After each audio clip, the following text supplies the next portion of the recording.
nombre del secretario de Educación Pública, pues estoy aquí para darles la bienvenida a este Congreso Internacional para fortalecer la educación secundaria. Este es un evento donde las autoridades educativas, académicos, investigadores, demostramos una voluntad para poder medir, para poder reflexionar cuáles son los procesos de mejora educativa que fortalecen las competencias, los conocimientos y las habilidades de las generaciones que están por venir. El objetivo común es uno: trabajar en pro de mejorar la educación secundaria. Poner, pues, en la educación secundaria los más altos criterios de equidad y de calidad para que esto conlleve un beneficio económico y social para esos jóvenes y a la postre para la sociedad mexicana en su conjunto.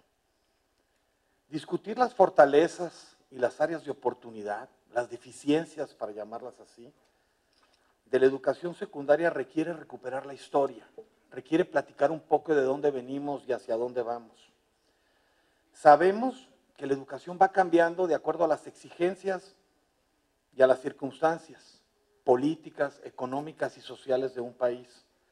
Así en México hemos podido ver el surgimiento de modalidades y tipos educativos, donde hemos respondido pues a varios momentos, a varias exigencias de orden social. En sus orígenes, la educación secundaria, podemos decir, data de la segunda década del siglo XX. Ahí nos dimos cuenta que faltaba un puente entre la educación elemental y la Escuela Nacional Preparatoria. Un Estado comprometido con la educación en esa segunda década, y en la tercera década, pues trajo consigo la fundación de la Secretaría de Educación Pública hace ya 90 años. El deseo expreso pues era resarcir las diferencias socioeconómicas y políticas de la población a través de la educación. Y la parte era comprometer pues más recursos para que los jóvenes, los niños mexicanos de esa época se convirtieran en ciudadanos aptos para la vida y el trabajo. También creo yo que después de esos años donde vinculamos la Escuela Nacional Preparatoria con la educación elemental, se fueron generando una variedad de opciones de la educación secundaria, con la sola finalidad de permitir que los estudiantes tuvieran pues una vida académica, pero también una preparación para el ámbito productivo. Como sabemos, la secundaria ha sido por muchos años el último nivel educativo al que han tenido acceso nuestros jóvenes, y por eso era tan importante que la secundaria trajera consigo una preparación para la vida y el trabajo. A partir de 1993 hacemos de la educación secundaria un nivel obligatorio y comenzamos a empujar hacia su cobertura total. Tenemos pues compromisos. Hemos logrado avanzar en la cobertura, pero tenemos retos importantes para reducir la deserción y particularmente para mejorar los resultados de nuestros alumnos y consolidar la articulación de lo que aprenden tanto en primaria, secundaria y cómo continuar hacia el bachillerato. Este ejercicio que vamos a hacer en este Congreso Internacional, pues demanda de todos nosotros un diagnóstico adecuado. Demanda conocer nuestras modalidades educativas, general, técnica y telesecundaria en el caso de la secundaria. Saber que tenemos una cobertura amplia, pero que la deserción está presente, que los índices de reprobación, aunque se han reducido, igual que la deserción, siguen latentes. Saber que administramos como autoridades educativas casi 36,000 planteles y tenemos 380,000, un poco más, de docentes en ese nivel educativo. Creemos que la eficiencia terminal ha sido una meta que ha ido avanzando. Sin embargo, no estamos conformes. Llegar casi al 82% no es pues algo que quisiéramos ir mucho más allá. Si bien es cierto, podemos reconocer estos avances y hacerlos nuestros, y particularmente reconocer en modalidades educativas como la telesecundaria, pues realmente milagros de cómo salen adelante y cómo llevan esto a otro nivel, e incluso han rebasado en logro educativo a las secundarias generales y técnicas. Debemos destinar mayores energías para mejorar los resultados particularmente en pruebas estandarizadas, pero los resultados en general, donde los jóvenes vean en la educación secundaria un tránsito, cuando se están formando y definiendo a sí mismos, están llegando a esa edad donde van a ser productivos y están también queriendo garantizar que ese trayecto formativo sea lo suficientemente útil como para proseguir en bachillerato, ahora pues que es obligatorio en México. Hemos dispuesto muchas acciones como autoridades educativas. Hemos participado también con esfuerzos de académicos de la sociedad civil. Creemos que una discusión informada y constructiva de los diversos actores pues nos va a llevar a proponer soluciones para la educación secundaria.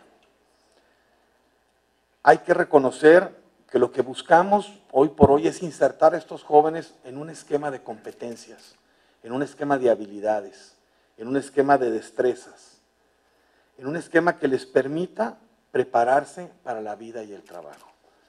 Pero también hay que reconocer que esta modificación de los planes de estudio no transforma la realidad. Podemos cambiar la currícula, pero no podemos transformar la realidad. Lo que nos ha pasado a partir de 2006 es que transformamos la currícula de secundaria, sí, pero no necesariamente transformamos la realidad. Y eso lo he escuchado de los académicos, de los investigadores en las diferentes reuniones de los grupos respectivos que hemos tenido. Debemos pues darle coherencia y relevancia a la educación secundaria. Debemos trazar este enfoque de competencias y debemos también implementar materiales educativos de vanguardia. Apuntalar la secundaria es un reto, porque de otra manera no lograremos que nuestros jóvenes transiten hacia el bachillerato obligatorio ahora en México y con tiempos de implementación por más de una década. Debemos pues hacer una reflexión concisa y determinar qué está pasando. Debemos aprender de nuestros colegas de los países latinoamericanos, qué han hecho, qué han enfrentado, qué han podido hacer, qué estamos haciendo nosotros. Como autoridades educativas, el Consejo Nacional de Autoridades Educativas, constituido por los 32 secretarios de las diversas entidades, mandató la constitución de un grupo de trabajo. Todos forman parte de este grupo de trabajo, representantes pues de las entidades federativas. Y creamos ahí, en este grupo, una reflexión propositiva, constructiva. Compartimos propuestas que pudiesen mejorar de forma inmediata la educación secundaria, que tienen que ver con la normalidad mínima, el fortalecimiento académico y los cambios estructurales necesarios.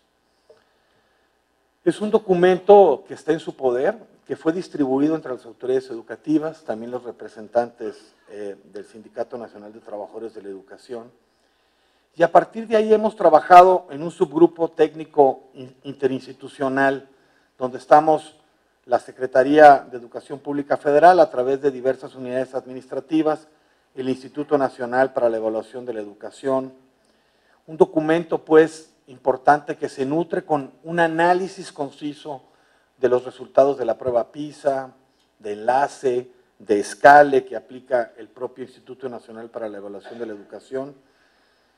Vimos ahí pues la problemática. El documento base pues nos plantea 10 estrategias. 10 estrategias en las líneas que les acabo de marcar. Creemos nosotros que en la dimensión del fortalecimiento académico, la tutoría académica personalizada para alumnos, docentes y figuras de asesoría académica es un aspecto crucial, además de llegar a la normalidad, en este caso escolar, para no dejar a nuestros niños sin maestros, disminuir en este caso la rotación de maestros y de directivos, entre otras cosas. También creemos que los maestros deben concentrar las horas de trabajo en una misma escuela. Encontramos un gran porcentaje de maestros que están prestando sus servicios en 2 o más escuelas a partir de esta pulverización de horas que se ha generado, por ejemplo, con el Concurso Nacional de Plazas, que tiene su efecto positivo, pero también tiene su efecto inverso, en este caso, para no llamarlo negativo. La idea, pues, es que ustedes enriquezcan esta estrategia. Hemos tenido reuniones desde marzo al interior, hemos realizado observaciones al documento base, y bueno, lo que nos mueve es cómo modificar la educación secundaria tal y como la conocemos. Y debemos plantearnos otra cuestión. Al ser obligatoria la educación media superior, probablemente nuestra visión sobre la educación secundaria deba cambiar. No es más una educación terminal, no es más probablemente una educación donde el alumno está atiborrado de materias porque nunca más las va a volver a ver en su vida. Posiblemente no debe enfocarse tanto hacia la parte técnica porque va a haber educación tecnológica también en bachillerato. Hay muchas preguntas. Lo principal es ¿qué podemos hacer? La primera pregunta para garantizar a los millones de alumnos que cursan la secundaria su interés, su permanencia y que terminen este nivel educativo para continuar a la educación media superior. Nuestra principal responsabilidad es mantenerlos en la escuela y llevarlos a que terminen, en este caso, ese nivel educativo. Necesitamos, pues, reflexionar. Necesitamos también mejorar la percepción de las madres y padres de familia y de los propios alumnos en el sentido de ¿para qué me sirve la educación secundaria? Si me sirve o no para la vida y el trabajo, seré mejor después con un mayor nivel educativo. Esa parte los académicos han dicho, no han sabido las autoridades ni los maestros demostrar que la educación secundaria sirve para algo. Y como no les añade valor, pues ellos se retiran y nuestras encuestas digan que los padres de familia están satisfechos con la educación que se imparte en México.